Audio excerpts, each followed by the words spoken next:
Hello, my friends. Today's story is titled The Mitten, written and illustrated by Jan Brett. The Mitten.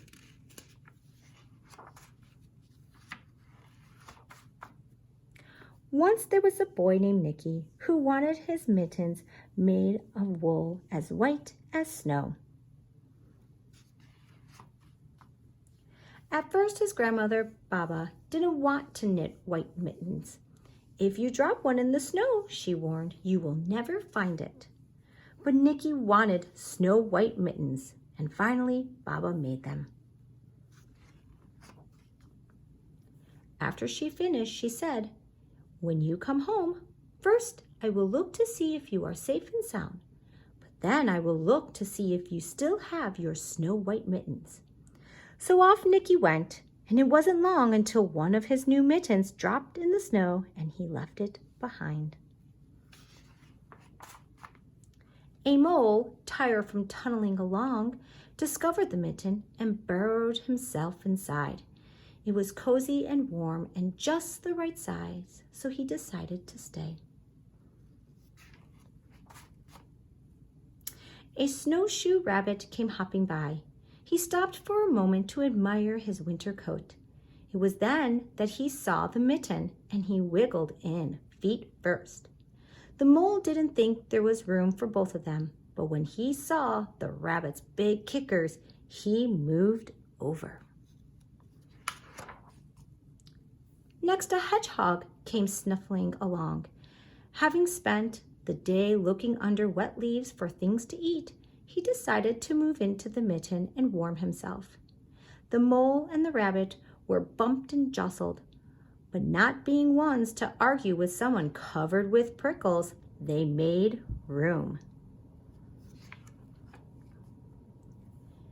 As soon as the hedgehog disappeared into the mitten, a big owl, attracted by the commotion, swooped down.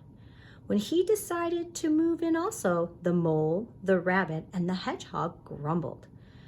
But when they saw the owl's glinty talons, they quickly let him in.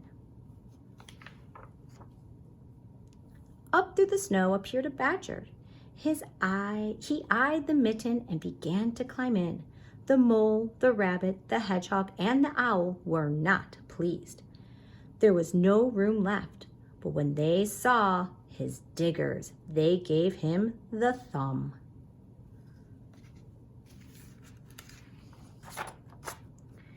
It started snowing, but the animals were snug in the mitten. A waft of warm steam rose in the air, and a fox trotting by stopped to investigate. Just the sight of the cozy mitten made him feel drowsy. The fox poked his muzzle in. When the mole, the rabbit, the hedgehog, the owl, and the badger saw his shiny teeth, they gave the fox a lot of room. A great big bear lumbered by. He spied the mitten all plumped up. Not being one to be left out in the cold, he began to nose his way in. The animals were packed in as tightly as could be. But what animal would argue with the bear? The mitten swelled and stretched. It was pulled and budging in so many ways, but Baba's good knitting held fast. Along came a meadow mouse, no bigger than an acorn. She wriggled into the one space left and made herself comfortable on top of the great big bear's nose. The bear, tickled by the mouse's whiskers, gave an enormous sneeze. Choo! The force of the sneeze shot the mitten up into the sky and scattered the animals in all directions. On his way home, Nicky saw a white shape in the distance. It was his lost mitten's silhouette against the blue sky.